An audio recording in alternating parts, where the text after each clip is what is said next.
Our YouTube channel club study. आइए दोस्तों, आज 10 टॉप संविधान संशोधन देखेंगे जो एग्जाम में मोस्टली आपको देखने को मिलेगा। दोस्तों सिलेक्टेड संविधान संशोधन को लिए हैं, 10 टॉप है। तो बिना टाइम गवाए आइए स्टार्ट करते हैं।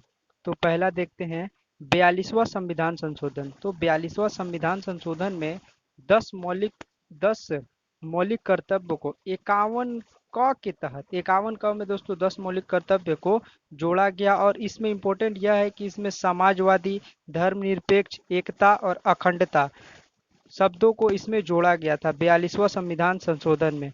चलिए आगे बढ़ते हैं। दूसरा नंबर में आता है 44वां संविधान संशोधन। इसमें दोस्तों पहले संपत्ति का अधिकार मौलिक अधिकार में था, जिसे मौलिक अधिकार से हटा दिया गया है। संपत्ति का अधिकार मौलिक अधिकार से हटा दिया गया है। इसे 44वां संविधान के संशोधन के द्वारा हटाया गया है।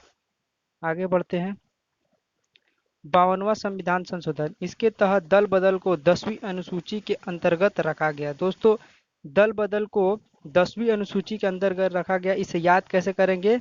तो 5 और 2, 5 दूनी का 10। तो इसी तरीके से हम इसे याद कर सकते हैं कि 10वीं अनुसूची में दल बदल को रखा गया है और 52वां संविधान संशोधन के तहत। चलिए आगे बढ़ते हैं 61वां संविधान संशोधन। दोस्तों इसमें मतदान के लिए 21 वर्ष से आयु घटाकर 18 वर्ष कर दिया गया। पहले मतदान की आयु 21 वर्ष होती थी, जिसे 61वां संविधान संशोधन के द्वारा 18 वर्ष कर दिया गया है। आगे बढ़ते हैं 73वां संविधान संशोधन। इसमें दोस्तों क्या प्रावधान है देखते हैं।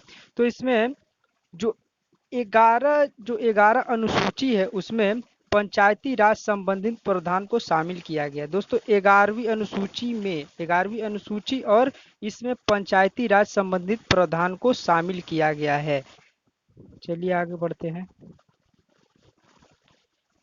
74वां संविधान संशोधन। 12वीं अनुसूची जोड़कर नगर पालिका, नगर निगम और नगर परिषद को संवैधानिक मान्यता प्रदान किया गया। 74वां संविधान संशोधन में 12वीं अनुसूची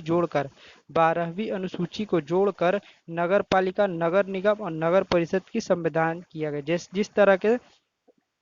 जिस तरीका से आपने देखा था 73वां संविधान संशोधन में 11वीं अनुसूची में जोड़कर पंचायती राज को जोड़ा गया था, उसी तरीका से 74वां संविधान संशोधन में 12वीं अनुसूची जोड़कर नगर पालिका और नगर निगम और नगर परिषद के संवैधानिक मान्यता प्रदान दी गई है। आगे बढ़ते हैं 86वां संविधान संशोधन। तो इसमें दोस्तों शिक्षा को मौलिक अधिकार घोषित कर दिया गया है और अनुच्छेद 21 क में जो बताया गया है दोस्तों कि 6 से 14 वर्ष के आयु के बच्चे को निशुल्क शिक्षा का प्रदान किया गया है। निशुल्क और अनिवार्य शिक्षा का प्रदान किया गया है दोस्तों। 86वां संविधान संशोधन जो कि इम्पोर्टेंट है, 6 से लेकर 14 वर्ष तक के बच्चों को निशुल्क और अनिवार्य शिक्षा प्रदान किया जाएगा। चलिए आगे बढ़ते हैं तो 8वीं में आता है 88वें संविधान संशोधन में 7वीं अनुसूची में संशोधन कर सेवाओं पर कर का प्रावधान किया गया। कर टैक्स का इसमें क्या किया गया दोस्तों? संशोधन कर सेवाओं पर टैक्स लगाया गया। सेवाओं पर क्या किया गया? टैक्स का प्रावधान किया गया। आगे बढ़ते हैं 92वां संविधान संशोधन। 92वां संविधान संशोधन में 8वीं अनुसूची में 4 भाषा को जोड़ा गया है। वो 4 भाषा कौन कौन सी है? बोडो, डोंगरी, मैथिली और संथाली। ये एग्जाम में ज़्यादातर आता है दोस्तों कि किस संविधान संशोधन के द्वारा 4 भाषाओं को जोड़ा गया, और वो 4 भाषा कौन कौन सी है ये भी आता है। तो ये 4 भाषा है बोडो, डोंगरी, मैथिली और संथाली। आगे बढ़ते हैं लास्ट 10वां। तो 10वां में क्या है? 108वां संविधान संशोधन के तहत लोकसभा तथा राज्यसभा में महिलाओं के लिए 33% आरक्षण का प्रावधान किया गया है। ये इम्पोर्टेंट है दोस्तों 108वां संविधान संशोधन। तो लोकसभा और राज्यसभा में महिलाओं के लिए 33% आरक्षण का प्रावधान किया गया है। ये इम्पोर्टेंट है दोस्तों। तो ये इसी तरह से खत्म हुआ ये 10 संविधान संशोधन। आपको जैसा लगा कमेंट में बताएं और वीडियो को लाइक करें। Thank you.